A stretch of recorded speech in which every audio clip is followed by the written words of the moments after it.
Last week we studied Rahab, that prostitute woman who lived in Jericho. And yet she had heard of the God of the Israelites and of his power, and she believed in him. And so she hid the Israelite spies when they came to her. And then after Jericho was defeated, they welcomed her into the Israelite nation. God saved Rahab by his grace. Today we're going to look at the actual battle of Jericho from Joshua chapter 6. The Israelite people now were camped near Jericho, and the time had come for them to go battle against this city. But God had kind of an interesting battle plan for them. God told Joshua to get all of the soldiers and a few of the priests, and they were going to march around Jericho once each day for 6 days. And some of the priests would be carrying the Ark of the Covenant as they did so. Then 7 of the priests were to be blowing a trumpet as they marched around the city. And some of the soldiers were in front of the priests and some of the soldiers were behind them. And then on the 7th day, they were to march around the city 7 times. And then the priests were supposed to blow a long trumpet blast.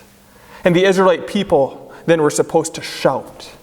That was God's battle plan. And the Israelites followed this plan and defeated the city of Jericho. In Hebrews chapter 11, verse 30, it says, "By faith the walls of Jericho fell down after they had been encircled for 7 days." So then we could ask, what does the battle of Jericho teach us about faith? Well, the first thing that it teaches us about faith is that faith is trusting God in our weakness. I think most of you would hear that definition and say, yeah, definitely, faith is trusting in God. But notice that other part. Faith is trusting God in our weakness. Let me ask you a question. Do you like to ask for help? I hate to ask for help, because asking for help means that somehow I am not strong enough. Somehow I am not good enough. Somehow I'm not talented enough. And so I need someone else to help me. And that's humiliating. Asking for help is admitting that I am weak. And I'm not alone in wanting to be good enough or strong enough on my own.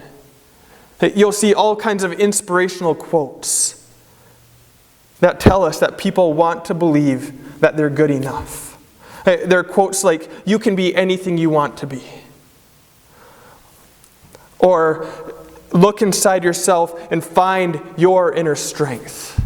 Or, "You can get through this." Or even quotes like, "You are a good mom," or "You are a nice person." But with each of those quotes, there's a problem. You see, you are a nice person, except when you're not. You are a good mom, except when you're not. Find your inner strength, except when your inner strength isn't strong enough. You can get through this, except when you can't. You can be anything you want to be, except when you can't. And I'm not saying that there's not times we need to have more self-confidence. Certainly, there are times we need to trust our abilities to get something done, or we need to work hard to accomplish something.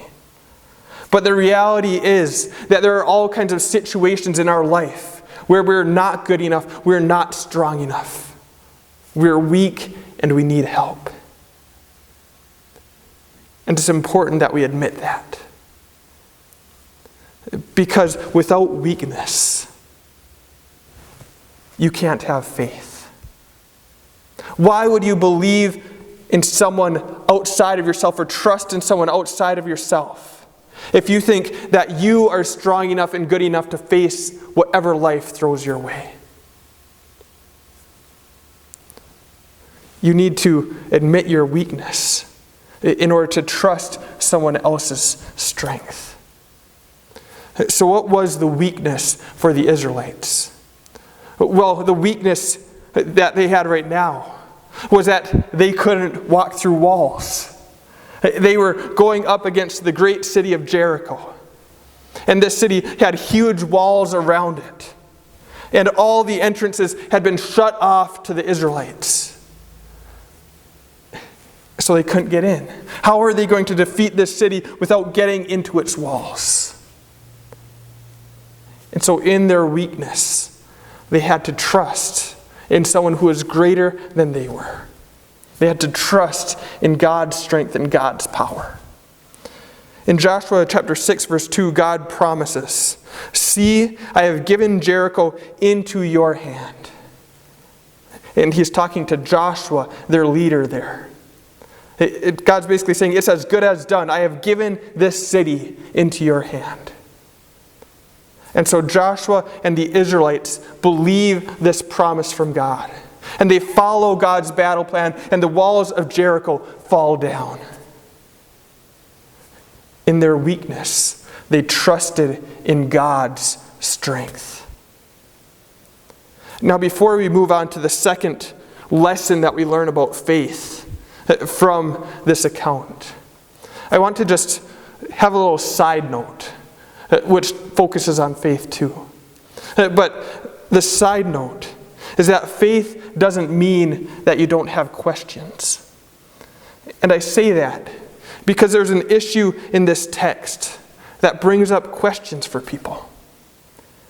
And here it is. As God gave the Israelites his battle plan, part of his battle plan was that the city of Jericho would be devoted to destruction. And part of what that means is that everyone in the city was to be killed. Men, women, and children. And that can be a hard thing to understand. Why would God command that? In fact, that's an argument used by many atheists. They'll say, how could you believe in a God like that? A God who likes seeing men, women, and children killed. They say that seems like an evil and a mean and a cruel God. How could you believe in him? And first of all, we need to say, well, that's a faulty argument. Because whether you like things about God or whether you don't like things about God, it does not change whether or not he exists. It's kind of like some people like President Trump and some people don't like President Trump. But even for the ones who don't like him, he's still their president. So even for those people who don't like something about the God of the Bible, he is still God. He is still in charge. But why would God command such a thing? Well, we need to understand that God commanded this for two reasons. The first reason was judgment. You see, these were a people that did not follow God. They had rejected God. Remember Rahab last week? How she said that the entire city had heard about the God of the Israelites. But she was the only one who believed in him. The rest of the city heard about God's greatness, but instead decided to fight against God. And so as God commanded that everyone would be killed, that was his judgment on their sin and on their unbelief. The second reason that God commanded the destruction of all the people in Jericho and all of the people of the promised land was for protection. Protection for the Israelites. You see, God didn't want these other nations to teach the Israelites to follow other gods. He didn't want his people to be sucked away from him to follow other religions. And so he was protecting his people. And we might still wrestle with that command God gave. But we have to ask, well, do I think that I am more merciful than God? Do I think that I am more loving than God? And this is also another place where we trust God in our weakness. And we say, God, I don't completely understand this. God, that doesn't even quite seem right to me. But I trust your word, which tells me that you are good, that you are loving, that you are merciful and gracious. And so in my weakness, in the weakness of my lack of understanding, I'm still going to trust you. I want to take time to focus on that, like I said, because it's often used as an argument against God. But now let's move on to our second lesson about faith that we learn from the Battle of Jericho. And that lesson is that faith results in obedience for God's glory. You see, faith doesn't just step back and say, God is stronger than I am, and so that I'm not going to get involved. I'm just going to sit back and watch. You see, God was going to win the battle for the Israelites, but he was still going to use them to accomplish the victory. They got to be involved in the great thing that God was doing. When you think about God's battle plan, it really was crazy. Some of you might remember the VeggieTales version of the Battle of Jericho. And remember how the vegetables up on top of the wall were making fun of the vegetables below the wall. And they were saying, it's plain to see your brains are very small, so keep walking, but you won't knock down our wall. It was a crazy plan to think that marching around a wall, blowing trumpets, and then shouting on the last day was somehow going to make the walls of Jericho fall down. But because the Israelites knew their weakness, they knew they couldn't win this victory, but God could, and God had promised to do so. Then they obeyed God's commands, and they won the victory. They won the victory for God's glory. You see, as the Israelites defeated Jericho, God told them to destroy everything. They weren't allowed to keep anything for themselves. Later on, in other cities, God allowed them to keep things like animals for themselves. But in this first city they conquered, God told them to destroy everything except the silver and the gold and the bronze. And that was to be set aside for the worship of God. It's like God was reminding them, yes, I am going to give you wonderful things. But remember that this is ultimately about me and my glory. You are serving me. And so as we think about faith resulting in obedience for God's glory, it could be that we don't really like that idea. We think obedience, that means that sometimes I don't get to do what I want to do. And it being for God's glory means that I'm not promoting myself, I'm promoting someone else. Why would I want to do that? It seems like slavery a bit, doesn't it? But we need to think about the God that we are obeying and the God that we are glorifying. Yes, God is glorified as people are punished for their sin. But God is also eager to show grace, as he did to Rahab, as he saved her from destruction in Jericho and from her sin. Ezekiel 33:11 tells us, I have no pleasure in the death of the wicked, but that the wicked turn from his way and live.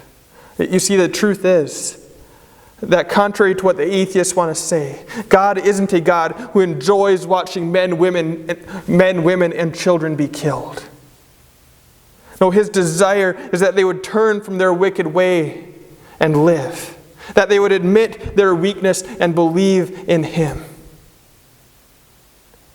You see, God is not eager to squish us in our weakness. And that's why he sent Jesus. He saw us in our weakness. He saw us in our sin, deserving his punishment.